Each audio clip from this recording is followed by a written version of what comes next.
I'm Katie Tur in New York in for Chuck Todd, and welcome to MTP Daily. Lester Holt just sat down with former FBI Director Jim Comey in an exclusive interview airing tonight on NBC Nightly News. Let's take our first look. Then there was your firing. May 3rd, 2017, you go before the Senate Judiciary Committee. You talk about a lot of things, the Clinton email server, but you declined to answer questions specifically about evidence of collusion at that point. A couple of days later, you're fired. A few days after that, I sit down with President Trump. He says, when I decided to just do it, talking about firing you, I said to myself, this Russia thing with Trump and Russia is a made-up story. What did you think when you heard that? I thought that's potentially obstruction of justice, and I hope somebody is going to look at that. Again, the president appears to be saying, I don't know what's in his head, which is why I can't reach the conclusion. What he appears to be saying is, I got rid of this guy to shut down an investigation that threatened me. It was, of course, the president's decision to fire Comey that was part of Mueller's obstruction probe. And we begin tonight with the escalating chaos and confusion surrounding the conclusion of Special Counsel Robert Mueller's investigation. The biggest confusion remains that decision to punt on the issue of whether the president obstructed justice. And you're not alone in being confused. The people who know Bob Mueller the best are as well. Last night, Jim Comey, who's had a well-documented and close relationship with Bob Mueller, expressed bewilderment at that decision, or indecision. As Comey notes, the entire rationale for a special counsel is to make sure the politicals, he's talking about political appointees like AG Bill Barr, are not making the key charging decisions. It is not just Jim Comey who's still scratching his head. Our own legal analyst, Chuck Rosenberg, who worked closely with Mueller, is confused also. So is the former Attorney General Eric Holder, who hired Mueller at one point. Even more confusing, House Intelligence Committee Chairman Adam Schiff is defiantly saying, quote, undoubtedly there is collusion, despite the special counsel's findings that there was not enough evidence to establish the Trump campaign colluded with the Russian government. So let's try to cut through this confusion. Joining me now is Doug Burns. He's a former federal prosecutor. Beth Pfui, senior politics editor at MSNBC. Phil Bump, political reporter at The Washington Post. And Yamiche Alcindor, White House correspondent for PBS NewsHour and an MSNBC contributor. Doug, does it make sense to you why he would punt on the issue of obstruction? No, I said coming right out of the gate that after he reached the conclusion with respect to the first part, collusion, coordination, conspiracy, it didn't make sense that he would say, I didn't use the normal Department of Justice methodology to make a determination with respect to obstruction. And I immediately said, wait a minute, that's confusing, because he just did it on the first part. Now, I do want to make a fairness point, though. Everybody jumped right in and said, an independent counsel, they used the wrong word, is to be separate from DOJ. The independent counsel statute lapsed, as you guys have all heard.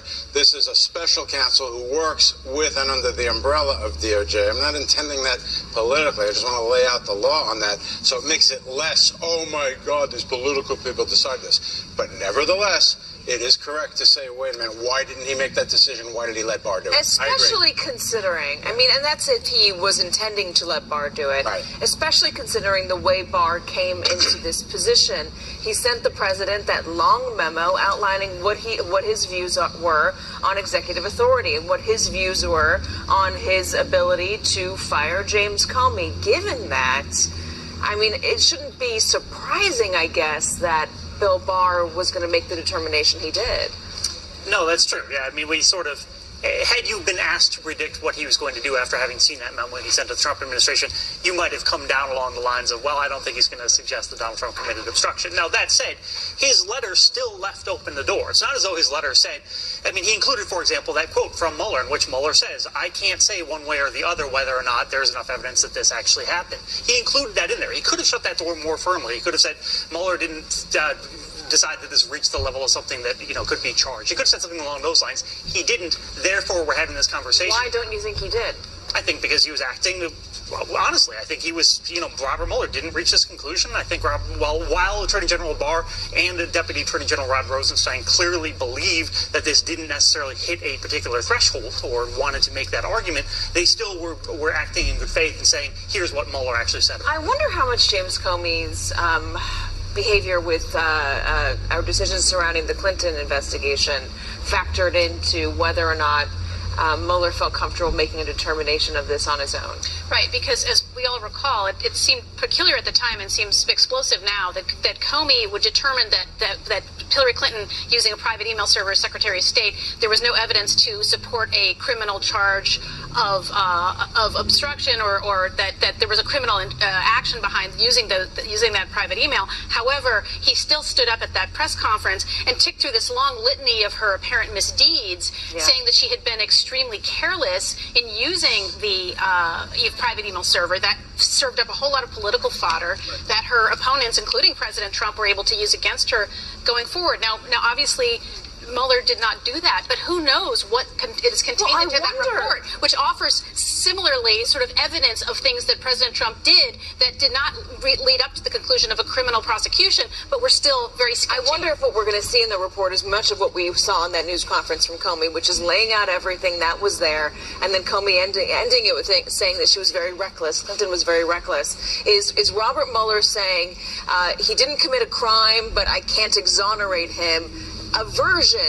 Potentially a version of saying Hillary Clinton was reckless? Well, first of all, let's draw a critical distinction, which is that Mueller is the lawyer, he's the prosecutor. That's important.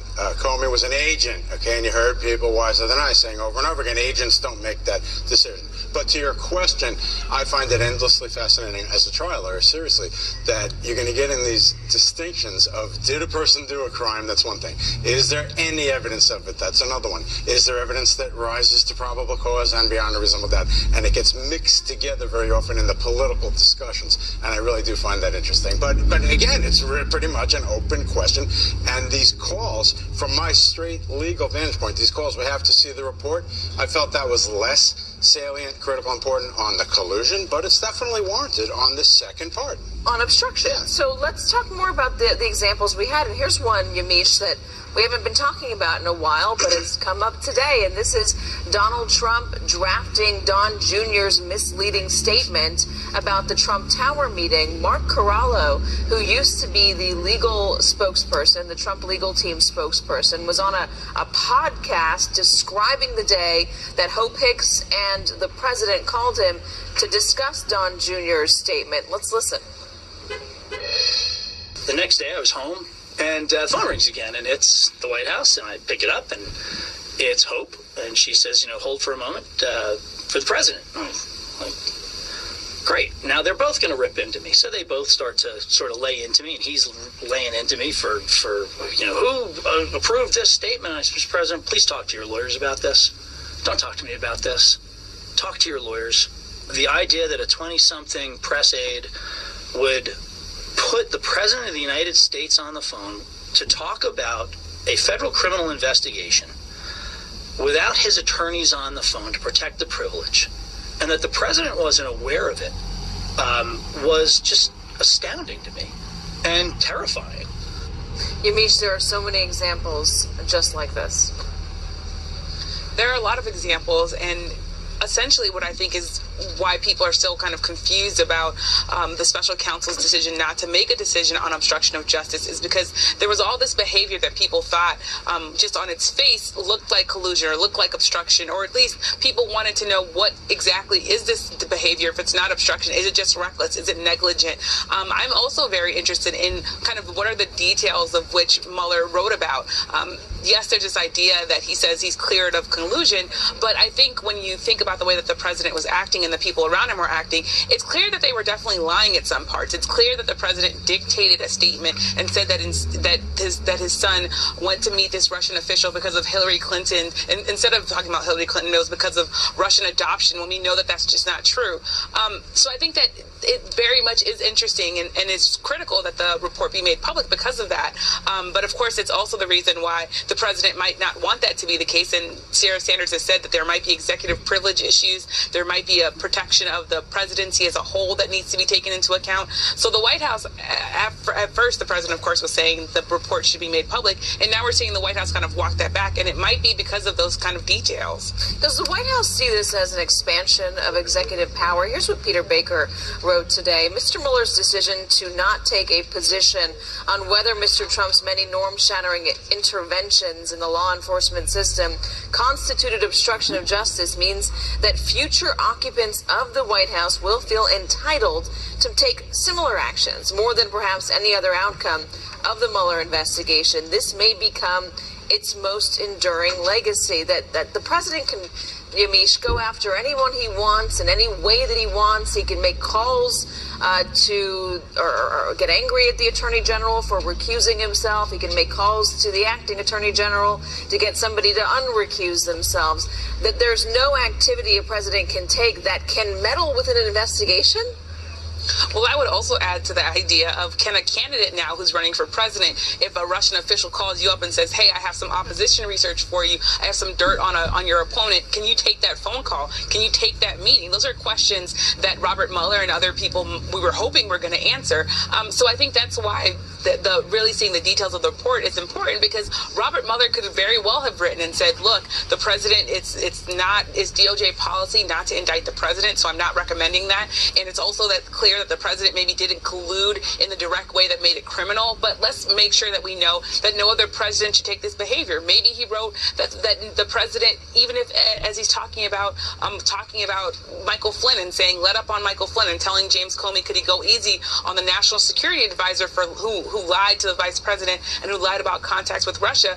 Maybe Robert Mueller says, look, that is not good behavior, and other presidents should not do that type of things. That's why I think, but we don't know, and I think that's kind of the critical question. What did Robert Mueller actually say about all of this behavior? Everybody here nodding their heads. Who wants to jump in? How about the fact that he was developing a Trump Tower in Moscow throughout the entire presidential campaign, and he and his team were lying about that, saying that was all completely in the past. He was, whatever term you want to use, he was compromised by the fact that he was having those interest, at the very least. Yes, and so that's to your point. Like, is this all laid out in this Mueller report that explains why these things are bad but not criminal? I think everybody would love to see that. From a straight criminal law standpoint, I mean, you've heard a lot of the criminal law experts. I've been doing it 33 years every day. There's a distinction, and I'm glad it was just raised, because it's the perfect distinction.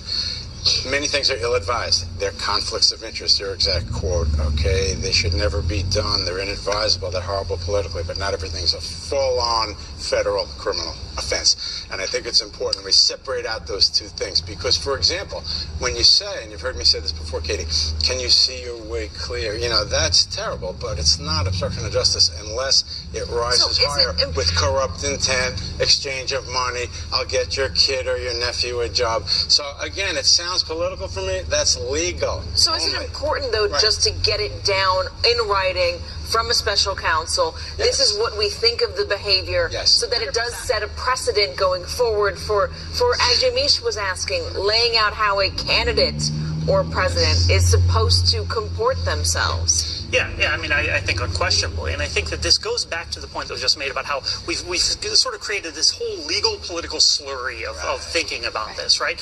We talk about it solely in terms of criminality and legality and so on and so forth, but at its heart, it's really a political thing. The same way that impeachment isn't really about legality, it's about politics. This whole thing's about politics. And so we have two key examples here. For example, Mark Corallo, in that interview with ABC, he also basically said that Hope Hicks had lied to Robert Mueller. She wasn't indicted. Why not? Because Robert Mueller potentially didn't believe Corallo, or didn't believe Hicks, or he didn't have enough evidence. There are all these things that play into what Robert Mueller is doing, but whether or not Hope Hicks was accurately representing this conversation and that she may have said this particular thing, that is hugely important from a political standpoint. So interesting. Still so many questions. Doug Burns, thank you very pleasure. much. Beth, Phil, and Yamiche are going to stick with us. Coming up, I'll ask a Democratic member of the Intelligence Committee about all this collusion confusion and if House Democrats are ready to challenge Mueller's findings. And don't miss former FBI Director James Comey's first interview since the conclusion of the Mueller report. Watch the exclusive interview tonight on NBC Nightly News with Lester Holt. All you have right now is a circumstantial case. Actually, no, Chuck. I can tell you that the case is more than that, and I can't go into the particulars, but there is more than circumstantial evidence now. Welcome back. That was Congressman Adam Schiff on Meet the Press Daily more than 2 years ago. Now Schiff is the chairman of the Intelligence Committee, and he says he is still confident there was collusion between the Trump campaign and Russia, despite Attorney General Bill Barr saying that Special Counsel Robert Mueller found no proof of collusion. Joining me now is Illinois Democratic Congressman Rajna Krishnamurthy. He is a member of the House Intel and House Oversight Committees. Congressman, welcome. Thank you for being here. Sure, Katie. Thank you. So today, Adam Schiff told the Washington Post that there is collusion. Undoubtedly, there is collusion. Is Adam Schiff saying that the William Barr summary is not the correct summary of Robert Mueller's report? I have not personally heard him say that. I've heard Chairman Adam Schiff say there's evidence of collusion, but ultimately I think that he has also told people like me that he was going to abide by the conclusions that Robert Mueller came to with regard to these issues. But Katie, I think underlying all of this is the fact that we don't have a report or any materials to back up the findings. So we're kind of in the dark right now, despite the fact that the American people want the Mueller report. They don't want the Barr report. So when he says undoubtedly there is collusion, you believe what he means is there's evidence of collusion? Yes, that's how I've heard him say it multiple times. And so I think that with regard to evidence of collusion, obviously it's well documented what those pieces of evidence are. What are they? That being, well, just a couple examples. There was the meeting between Paul Manafort, the chairman of the president's campaign, and a gentleman named Konstantin Kilimnik, who is connected to the Russian spy services.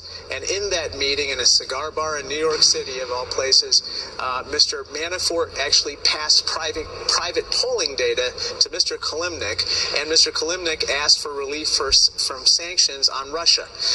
And this is something that we know because Paul Manafort lied about it in the proceedings in D.C.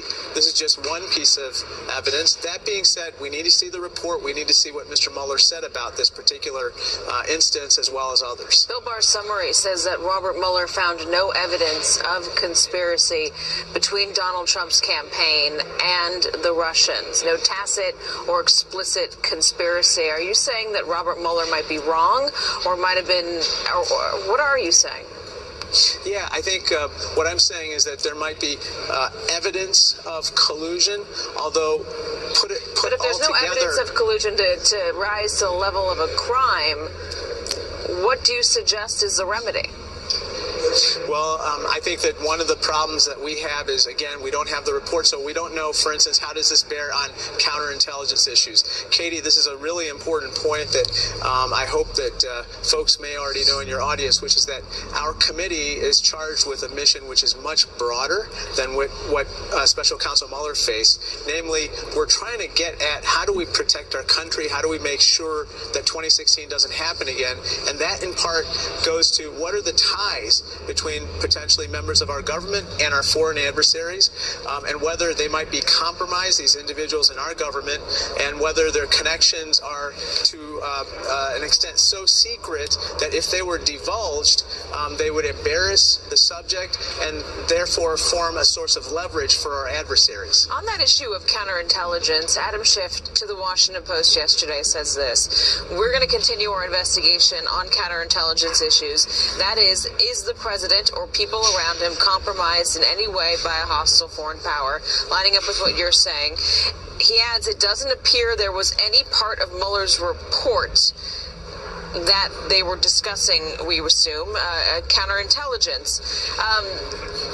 Is that what you understand as well, that the Mueller report doesn't include any counterintelligence? I'm not sure about that, Katie. Again, I haven't seen the report.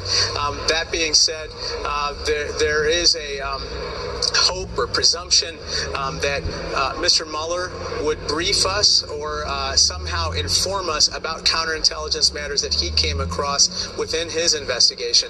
But at the end of the day, 84% of the American people want that report. We want it now. The fact that we haven't received it yet is really, unfortunately, a sign that there might be things in there that the Attorney General or President Trump himself don't want us to see, and the question is why. The Attorney General says he's going to make, or Lindsey Graham and a source that told NBC News says the Attorney General will make the report public in weeks, not months. Are you saying that the report is going to be different than the summary we saw? Are you confident that Bill Barr is going to release enough of the report to contradict the summary, in your opinion, if you believe it will? I'm not confident about anything with regard to what Bill Barr is going to do with this report at this point, Katie.